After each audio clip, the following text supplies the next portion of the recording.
BCom part first business law के paper में आज हम प्रपोजल और यानी प्रस्ताव और उससे संबंधित वैधानिक नियम proposal and legal rules regarding proposal के बारे में बात करने वाले हैं। पिछली क्लासेस में हमने agreement, contract, essential elements of valid contract के बारे में बात की थी, जिसमें बार बार हम प्रपोजल वर्ड को यानी प्रस्ताव शब्द का जिक्र हम करते रहे हैं। अब सवाल ये उठता है कि ये प्रपोजल है क्या, प्रस्ताव है क्या। जिस समय बेसिक टर्मिनोलॉजी मैंने आपको बताई थी उसमें कॉन्ट्रैक्ट एक्ट का सेक्शन 2 क्लोज ए प्रपोजल को भी मैंने डिफाइन किया था। जो 10 टर्मिनोलॉजी है, जो बेसिक टर्मिनोलॉजी है, उसमें सबसे पहली जो टर्मिनोलॉजी है वह प्रपोजल की है, प्रस्ताव की है, सेक्शन 2 क्लोज ए की है। एग्जामिनेशन के पॉइंट ऑफ व्यू से बहुत इंपॉर्टेंट क्वेश्चन है आप लोगों के लिए और 20 मार्क्स में ये क्वेश्चन आपसे पूछा जा सकता है। और जहां तक डेफिनेशन की बात है 2 मार्क्स में आपसे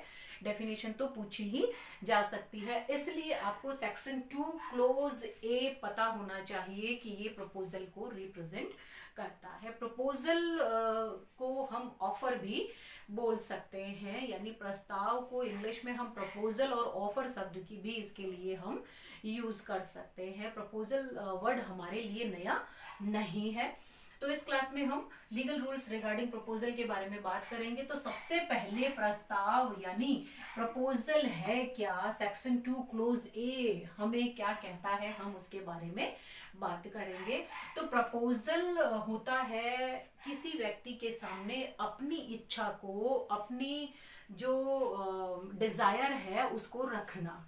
अब डिजायर हम किसी के सामने इस पर्पस से रखें कि हमें उस व्यक्ति से कुछ करवाना है या नहीं करवाना है, और हमारा जो ऑब्जेक्ट है वो डिजायर उसके सामने एक्सप्रेस करने का वो होना चाहिए कि हमें उसकी कंसेंट चाहिए, हमें उसकी स्वीकृति चाहिए। यदि हम उसकी स्वीकृति नहीं चाहते हैं, हमारा उद्देश्य यदि उसकी एसेंट या कंसेंट लेना नहीं है, तो उसे हम प्रपोजल नहीं कह सकते हैं।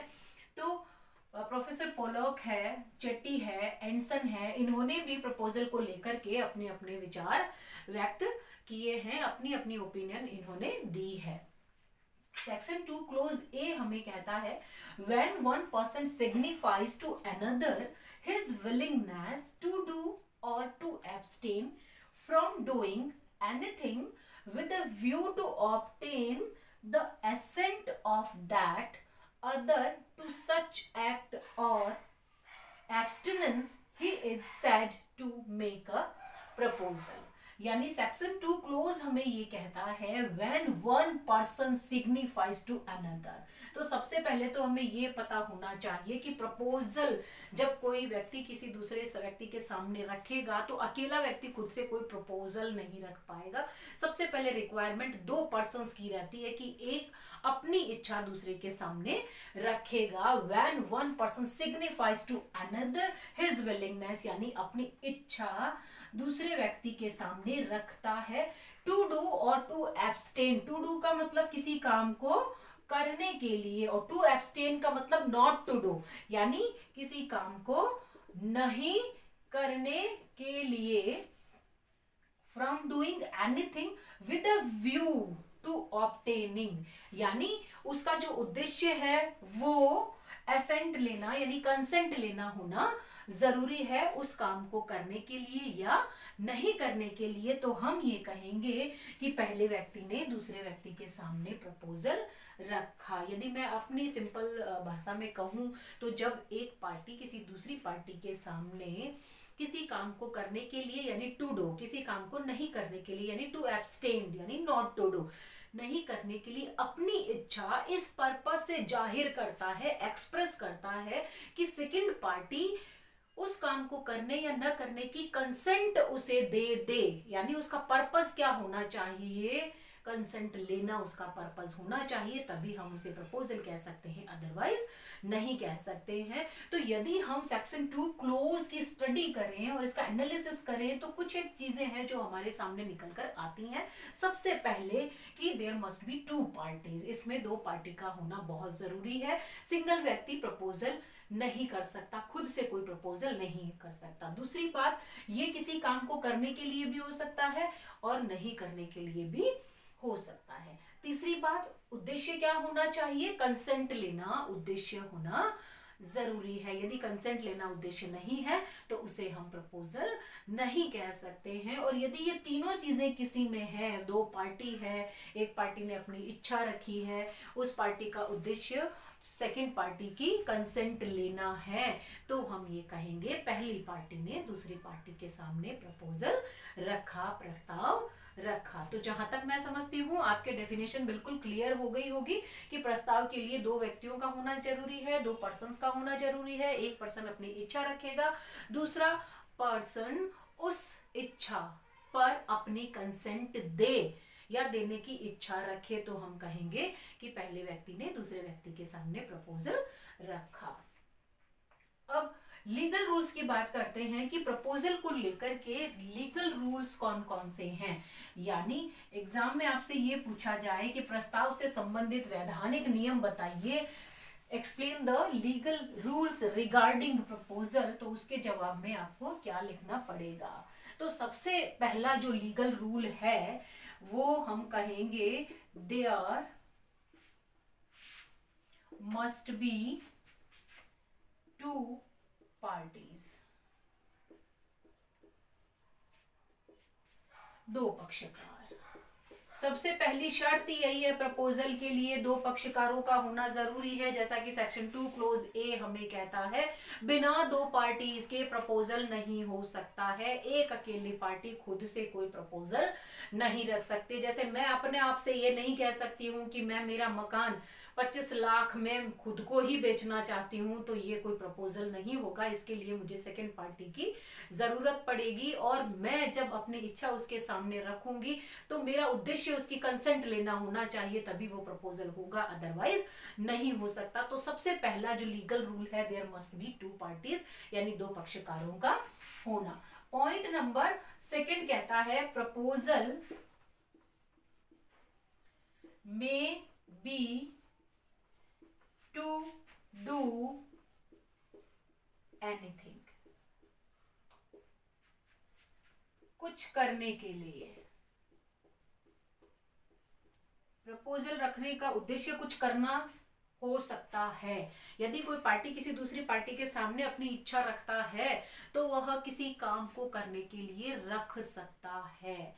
यदि उसे कुछ नहीं कराना होगा तो उसे अपनी इच्छा जाहिर करने की जरूरत ही नहीं पड़ती है। तो प्रपोजल में be to do anything, proposal यानी प्रस्ताव कुछ करने के लिए किया जा सकता है। ये रहेगा आपका रूल नंबर सेकंड, यानी पॉइंट नंबर 2।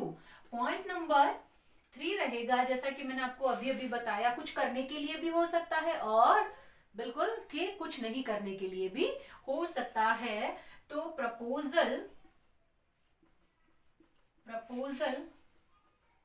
में be to abstain from doing anything, यानी नहीं करने के लिए। प्रस्ताव किसी काम को नहीं करने के लिए भी हो सकता है। जरूरी नहीं है प्रपोजल हमेशा किसी काम को करवाने के लिए किया जाए, ये किसी काम को नहीं करवाने के लिए भी किया जा सकता है। इसी वजह से सेक्शन 2 क्लोज ए में to abstain from doing something या एनीथिंग भी लिखा हुआ है। एब्सटेन का मतलब ही होता है नॉट टू डू, नहीं करना। तो प्रपोजल में भी पॉजिटिव और नेगेटिव। यदि वो किसी काम को करने के लिए है तो उसे हम पॉजिटिव कहेंगे, यदि वो किसी काम को नहीं करने के लिए है तो उसे हम नेगेटिव यानी नकारात्मक कह सकते हैं। किसी काम को नहीं करने के लिए भी हो सकता है। तो 3 पॉइंट आपके सामने मैंने रखे अभी। There must be two party, सबसे पहली जो कंडीशन है, सबसे पहला जो रूल है, दो पक्षकारों का होना जरूरी है। दूसरा वो किसी काम को करने के लिए हो सकता है। तीसरा वो किसी काम को नहीं करने के लिए भी हो सकता है। Point number 4, the object of proposal, the object of proposal must be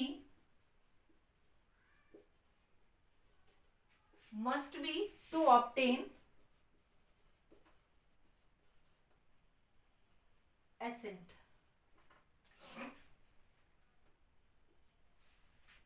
यानी इसे आप कंसेंट भी कह सकते हैं, यानी स्वीकृति प्राप्त करना, स्वीकृति या सहमति प्राप्त करना, सहमति प्राप्त करना भी हो सकता है।